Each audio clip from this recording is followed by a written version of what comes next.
The live TV, सच सबसे आगे। नमस्कार, द लाइव टीवी आप देख रहे हैं, आपके साथ मैं हूं आदित्य कुमार। दरअसल सुब्रमण्यम स्वामी ने ऐसा दावा कर दिया है जो बीजेपी के नेताओं के गले तय नहीं उतरेगा और प्रधानमंत्री नरेंद्र मोदी तो सदमे में आ जाएंगे। दरअसल सुशांत सिन्हा ने एक इंटरव्यू लिया और उस इंटरव्यू में जो बातें सुब्रमण्यम ने कही है वो शायद सुशांत भी सुनना नहीं चाह रहे होंगे और बीजेपी वाले तो उस बात को बर्दाश्त भी नहीं करेंगे। दरअसल ये इंटरव्यू इतना धमाकेदार था कि इसकी चर्चा जोर शोर से हो रही है, क्योंकि सुब्रमण्यम स्वामी जो कि भारतीय जनता पार्टी के नेता हैं, जिन्होंने भारतीय जनता पार्टी को वोट किया है, वो ये खुद कह रहे हैं कि भारतीय जनता पार्टी 220 से पार नहीं जाएगी, यानी 220 तक सिमट जाएगी और मोदी इस बार प्रधानमंत्री नहीं बनेंगे। यह बड़ा दावा सुब्रमण्यम स्वामी के द्वारा किया गया है। इस दावे को लेकर अब जो चर्चा हो रही है वो अलग तरीके की हो रही है। क्या भारतीय जनता पार्टी वाकई में 220 तक सिमट रही है? क्या प्रधानमंत्री नरेंद्र मोदी को इस बार नहीं बनाया जाएगा, कोई और प्रधानमंत्री बनेगा? यह चर्चा अब हवा होने लगी है। हम चर्चा करेंगे, बातचीत भी करेंगे, लोगों के रिएक्शंस भी आपको बताएंगे, पूरा आर्टिकल बताएंगे, सुब्रमण्यम स्वामी ने क्या कुछ और कहा है वो भी हम आपको बताएंगे। लेकिन उससे पहले जरा इस छोटी सी क्लिप को आप सुनिए, उस इंटरव्यू का छोटा सा ये अंश है 6-7 सेकंड का। इसमें आप ये समझेंगे किस तरीके से प्रधानमंत्री नरेंद्र मोदी के बारे में और बीजेपी के बारे में सुब्रमण्यम स्वामी एक भविष्यवाणी करते हुए नजर आ रहे हैं। वो बता रहे हैं कि 220 से नीचे ही भारतीय जनता पार्टी सिमट जाएगी और प्रधानमंत्री नरेंद्र मोदी इस बार प्रधानमंत्री नहीं बनेंगे। सुनिए जरा। बहुमत भी नहीं मिलेगी और 220 में अटक जाएगी। प्रधानमंत्री मोदी अब नहीं बन सकते। तो सुन लिया आपने किस तरीके से सुशांत सवाल कर रहे थे और उन सवालों का धड़ाधड़ बेबाकी से जवाब सुब्रमण्यम के द्वारा दिया जा रहा था। सुब्रमण्यम स्वामी ये कह रहे थे कि इस बार बीजेपी को तो बहुमत नहीं मिलेगा, इस बार सरकार नहीं बना पाएगी, 220 तक नहीं पहुंच पाएगी, मोदी प्रधानमंत्री नहीं बनेंगे। और जब यह सवाल किया गया, दोबारा क्रॉस क्वेश्चन किया गया कि आप कैसे दावा कर सकते हैं, दावा करें कि नहीं होगा, तो वो बाकायदे सुब्रमण्यम स्वामी कहते हैं हाँ मैं दावा कर रहा हूं कि ऐसा बिल्कुल सही है। फिर सुशांत के द्वारा सवाल पे हो जाता है कि आप तो बीजेपी को वोट करके आए। उन्होंने कहा बीजेपी को वोट किया, लेकिन मैं जानता हूं कि इस बार बीजेपी नहीं आएगी। उन्होंने चीन का डिस्क्रिप्शन भी दिया है कि चीन देखिए, चीन में क्या हाल है, वो कैसे हमारे देशों पर हमारे गाँवों पर कब्जा कर रहा है, अपना बता रहा है उसको। वो ये नहीं दिखाई दे रहा है इन लोगों को, बड़ी बड़ी बातें लोग करते हैं। और सीधे तौर पर उन्होंने मोदी सरकार को टारगेट किया, मोदी को टारगेट किया और यह बताने समझाने की कोशिश की है कि इस बार केंद्र में मोदी सरकार नहीं आ रही, यानी बीजेपी सरकार नहीं आ रही, जबकि बीजेपी को स्वयं वोट किया है। तो सुशांत सिन्हा ने इस वीडियो को फिलहाल लिखा है कि एग्जिट पोल और चुनावी नतीजों के इंतजार के बीच top angle with Sushant Sinha का तूफानी एपिसोड आ रहा आज शाम 5 बजे, यानी शाम 5 बजे आने वाला है। उसका ये इंटरव्यू का जो प्रोमो है वो प्रोमो शेयर किया गया और प्रोमो के आधार पर चीज़ें निकलकर सामने आई वो धमाकेदार हैं। और जिस तरीके से बातें की गई सुब्रमण्यम स्वामी के द्वारा, शायद वो सुशांत भी सुनना नहीं पसंद कर रहे होंगे और बाकी तो आप जानते हैं किसको बुरी लगेगी। इस पर आर्टिकल भी आ गया है। नरेंद्र मोदी से है सुब्रमण्यम स्वामी का दिल जले आशिक जैसा रिश्ता, बोले बीजेपी के पूर्व एमपी बदला तो ज़रूर लूँगा, यानी मोदी से बदला लेने की बात कही गई है बीजेपी के पूर्व एमपी द्वारा। सुब्रमण्यम स्वामी बीजेपी के वरिष्ठ सदस्य हैं, वो कैबिनेट मंत्री और 6 बार के सांसद भी रहे हैं। अपनी पार्टी और पीएम मोदी को घेरने के लिए वो अक्सर सुर्खियों में रहते हैं। वो इस बारे में जाने जाते हैं कि वो पीएम मोदी को बेबाकी से वो घेरते रहे हैं। 2024 के चुनाव को लेकर बड़ा दावा उनके द्वारा किया गया है। क्या कुछ दावा किया गया है जरा देखिए।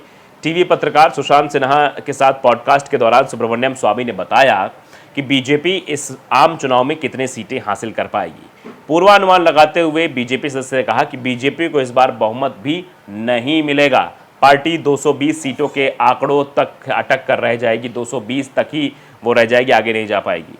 बातचीत के दौरान बीजेपी के पूर्व सांसद ने प्रधानमंत्री नरेंद्र मोदी को लेकर भी रोचक टिप्पणियां की। वो बोले वो फिर पीएम नहीं बन सकते, वो मतलब दोबारा पीएम तो नहीं बन सकते। बीजेपी को वोट डालने जुड़े सवाल पर सुब्रमण्यम स्वामी ने कहा हाँ मैंने बीजेपी को वोट दिया, नरेंद्र मोदी उस सीट से चुनावी मैदान में नहीं है। यानी अगर जिस सीट पर चुनावी मैदान में मोदी होंगे, अगर वहां पर सुब्रमण्यम स्वामी को वोट डालने के लिए कहा जाएगा तो वो मोदी को वोट नहीं देंगे, वो बीजेपी को वोट नहीं देंगे। पत्रकार ने बीच में टोका कि आपका और नरेंद्र मोदी का रिश्ता दिल जले आशिक जैसा है। मतलब जो दिल जला आशिक होता है कि मतलब नाराजगी भी है, आप ना तो उन्हें छोड़ रहे हैं ना ही उनके साथ हैं।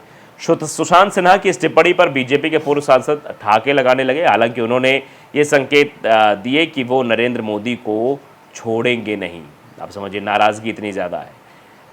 और उनसे इस इरादे को लेकर बताया गया, इस इरादे को लेकर सुब्रमण्यम स्वामी ने आगे बताया कि बेइज्जती का बदला ज़रूर लूँगा, सोनिया गांधी बची क्या, मुझे भगवान ने भेजा है। ये सीधे तौर पर बात उनके द्वारा कही गई। तो अब इस बात की चर्चा होने लगी, सुब्रमण्यम स्वामी को लेकर जो सवाल खड़ा किया गया जो बातें कही गई उससे कितना ज़्यादा असर पड़ेगा, कितनी चीज़ें होती हुई नज़र आएंगी। आप जानते हैं कि जो चैनल है वो टाइम्स नाउ और जिस तरीके से महिमा मंडन करते सुशांत नज़र आते हैं, सुशांत के भी आपने कई सारे रिपोर्ट्स देखे होंगे। उन रिपोर्ट्स को देखने के बाद आपको अंदाज़ा लगा होगा कि अगर आंकड़ा प्रस्तुत करने की बात आए तो आज ही ये भारतीय जनता पार्टी की सरकार बनवा दें, क्योंकि जब वो LIC वाला मसला था तो LIC वाले मसले को लेकर किस तरीके का वक्तव्य उनके द्वारा दिया जा रहा था। अब देवेंद्र यादव इस पर लिखते हैं कि आदमी संघी मानसिकता का है, वोट बीजेपी को देकर आया और मोदी को गाली देगा, इसकी कोई विचारधारा नहीं है, ये सिर्फ व्यक्तिगत स्वार्थ है, ये भी कहा जा रहा है, ये व्यक्तिगत स्वार्थ के द्वारा ये बोल रहा है। प्रवीण कुमार नाम के एक यूज़र है, वो इस पर लिखते हैं कि सुब्रमण्यम स्वामी बस मोदी कुंठा से ग्रसित है, क्योंकि मोदी ने इसे वित्त मंत्री नहीं बनाया, ये तो सांसद बनने के लायक भी नहीं है, इसलिए ही इसको इस बार राज्यसभा नहीं भेजा गया, अगर इसमें हिम्मत थी तो लोकसभा का चुनाव लड़ लेता, इस तरीके से भी कहा जा रहा है। जितेंद्र मोंगा लिख रहे हैं कि आपका एग्जिट पोल तो 400 पार दिखाएगा बीजेपी को, आप पार्टी के खिलाफ कैसे जा सकते हैं। इनके चैनल पर भी सवाल खड़ा करा दिया कि भैया आपका चैनल तो यही बताएगा कि इस बार भारतीय जनता पार्टी और मोदी जी कह रहे हैं 400 पार तो 400 पार। गौरव लिख रहे हैं कि तूफान सिर्फ तबाही ही लेके आता है, कभी खुशहाली की बात करिए, खुशहाली सिर्फ कागज़ों में है, कागज़ों में खुशहाली है, मतलब तूफान लाने की जो बात कह रहे हैं। प्रतोष लिख रहे हैं सुशांत सिन्हा चीन के बारे में भी सवाल पूछना, पैंट में सूसू नहीं करवा दिया स्वामी जी तुम्हारे तो बोलना मेरे को। अब लोग इस तरीके से भी लिख रहे हैं, खैर ये व्यक्तिगत टिप्पणियाँ नहीं होनी चाहिए, लेकिन लोगों का गुस्सा है जो दिखाई देता है। दीप तंवर लिख रहे हैं ये दो तूफानी ही है, अलग ही लेवल का इंसान है, मतलब अलग ही लेवल का इंसान, वो जो चीज़ें होती है वो कह ही देता है एग्जैक्ट रूप से और वो कहते हुए नज़र आ रहे हैं। किसान पुत्र हैं वो लिख रहे हैं सागर नेमीवाल कि सुशांत सिन्हा अगर तुमको लगता है कि चाइना ने भारत की ज़मीन नहीं हड़पी तो तुम तो लोकतंत्र का चौथा स्तंभ कहलाते हो ना, तो जाकर वहाँ रिपोर्टिंग कर जनता को सच्चाई दिखाने की औकात है, जाओ वहाँ पर दिखाओ, अगर तुमको लगता है वहाँ पर कब्जा नहीं हुआ है तो जाकर वहाँ पर रिपोर्टिंग करके दिखाओ। लोग ये कह रहे हैं नंदकिशोर मोदी का परिवार है, आप समझिए इनकी बात ज़रा देखिए। सबकी अपनी अपनी सोच, अपने अपने ख्याल, व्यक्तिगत आकांक्षा किसी की पूरी नहीं होती, भगवान के पास तो एक ना एक दिन इसको भी जाना है होगा, और मोदी जी खुद ही कह रहे हैं कि वो हमेशा नहीं रहने वाले, ये कोई अच्छी बात नहीं, इनको अच्छी लगती है, बाकी सार्वजनिक जीवन में इनके मुंह से ऐसी बातों से भी इज्जत नहीं मिलनी है। अंजनी कुमार लिख रहे हैं पता नहीं अपने सामने कैसे अपने को कैसे सांत्वना देता होगा कि तन बीजेपी में मन मोदी विरोधी में, कहीं ये ना हो इस बार धोबी कुत्ता ना घर का ना घाट का। लोग इस तरीके से भी रिएक्ट कर रहे हैं। प्रवीण त्रिपाठी लिख रहे हैं कि इस आदमी का कोई अस्तित्व नहीं है, बिन पेंदी का लोटा, ये इसकी बातों का कोई महत्व नहीं, क्या कब बोल देगा खुद को नहीं पता होता, क्या अब आगे भी कुछ बचा है, ये भी लोग कह रहे हैं।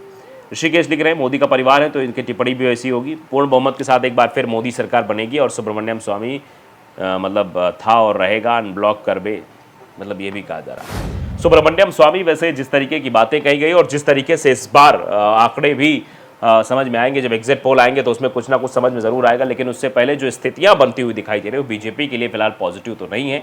2019 जैसा माहौल नहीं तो 300 पार होना तो मुश्किल है, लेकिन जो 220 का आंकड़ा प्रस्तुत किया गया है उसमें ज़रूर संशय है कि क्या ऐसा होगा, और ये बड़ा दावा बीजेपी के नेता ने ही किया है। द लाइव टीवी को अगर आपने सब्सक्राइब नहीं किया जरूर करिए, बेल आइकन दबाइए ताकि सच खबर आप तक पहुंचती रहे। नमस्कार।